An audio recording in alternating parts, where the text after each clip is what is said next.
Alright, thank you. Shocking. Arirang comeback live stream sparks controversy. Fans question members' attitude toward Kim Seokjin. Was he being put on the spot? The long-awaited comeback of BTS with their album Arirang was supposed to be a global celebration, a moment of joy for millions of fans who had been waiting for the group's return. But instead of pure excitement, the moment quickly turned into a heated discussion across fandom spaces, especially following their first group live stream. What started as a warm and joyful broadcast gradually shifted into something far more controversial. At the beginning of the live stream, everything felt exactly as fans had hoped. The members were relaxed, laughing, sharing stories, and reconnecting with ARMY. Kim Seokjin, in particular, stood out with his bright energy.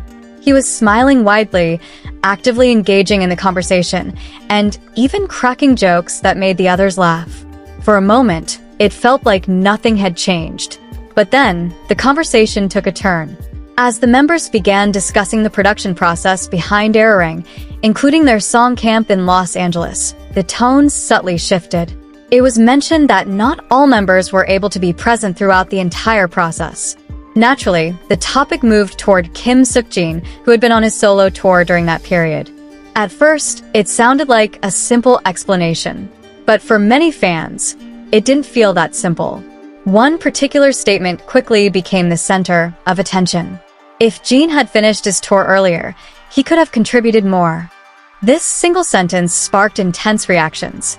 Many fans felt that, intentional or not, it carried a tone of blame, suggesting that Jin's limited contribution to the album was the result of his own decisions.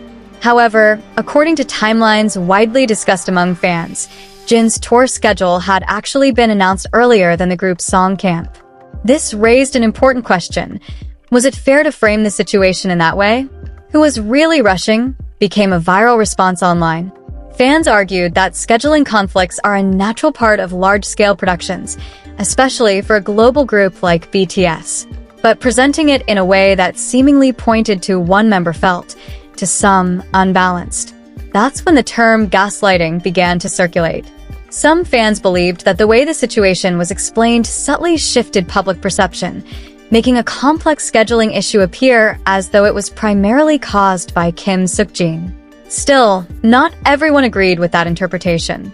Another group of fans defended the members, saying that they were simply being honest about the production process.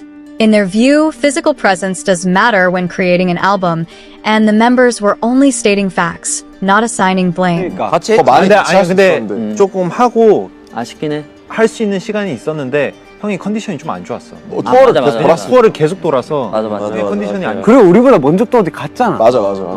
형이 고생을 많이 했죠.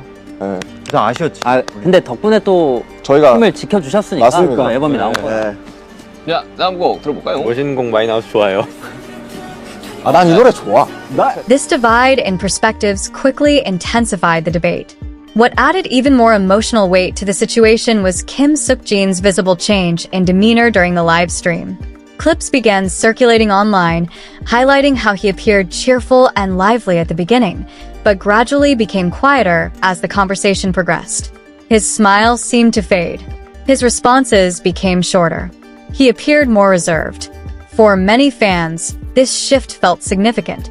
Some claimed that his sadness was obvious, even if he tried to hide it. Video edits comparing his expressions before and after the discussion went viral, fueling further speculation. Of course, it's important to acknowledge that such interpretations are subjective. There has been no direct statement from Kim Seokjin confirming how he actually felt in that moment. He could have simply been tired or focused on listening.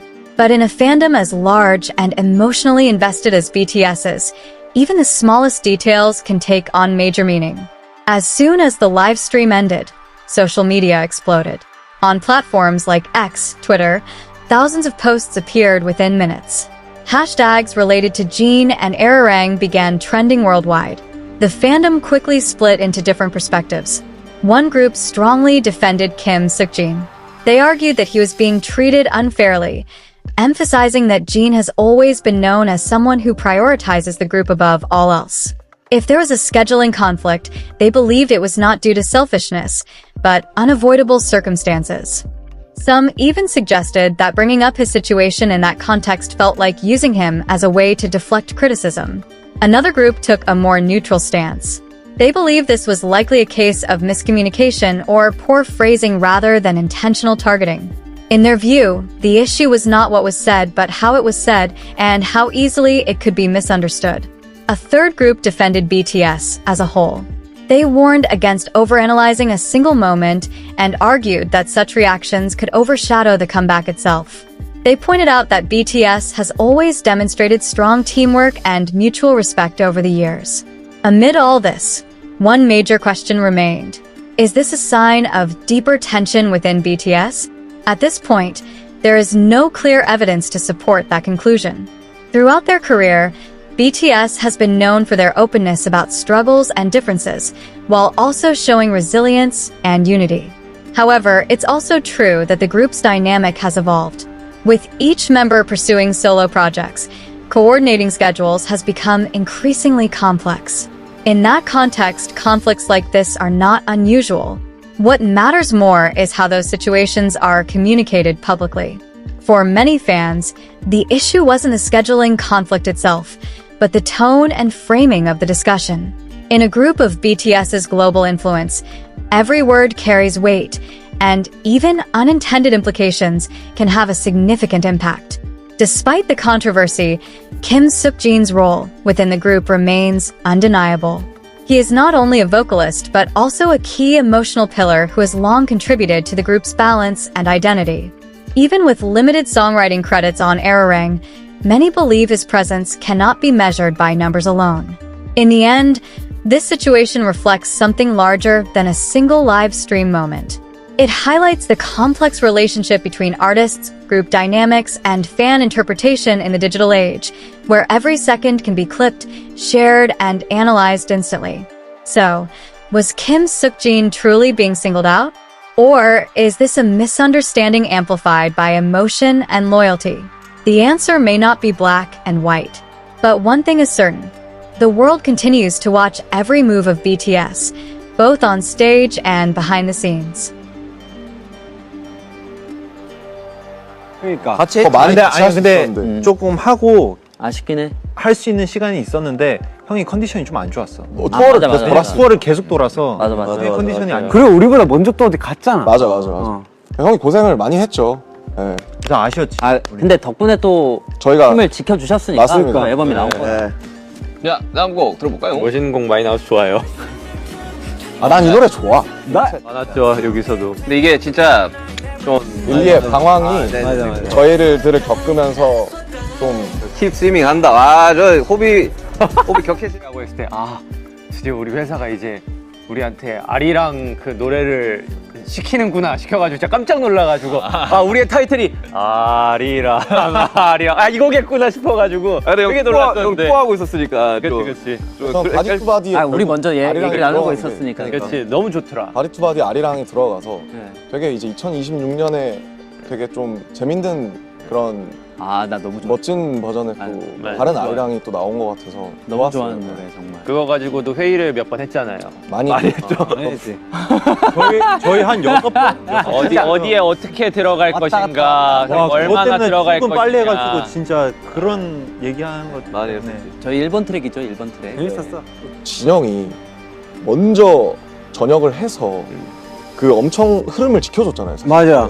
형이 맞아, 투어 맞아. 돌고 달려라 석진이라는 프로도 하고 형 막 기안장도 나가고 진짜 바쁘게 지냈지. 형은 진짜 대중들이 좋아하는 그런 저는 진영을 싫어하는 사람을 본 적이 없어요. 맞아. 그래서 형은 다 물론 이제 너무 잘생겼으니까 제가 생각해도 좀 앞에서 말하면 묘하게 어려운 타입일 것 같기는 해요.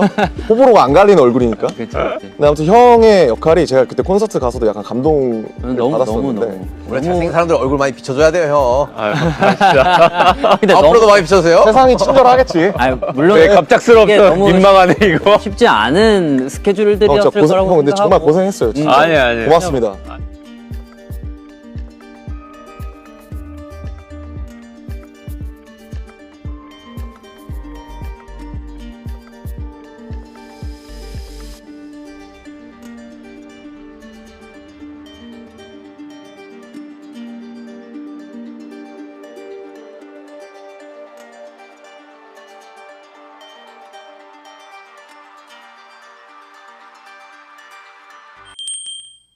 구독, 좋아요, 알림 설정. 야, so fun. 오케이, 바이바이.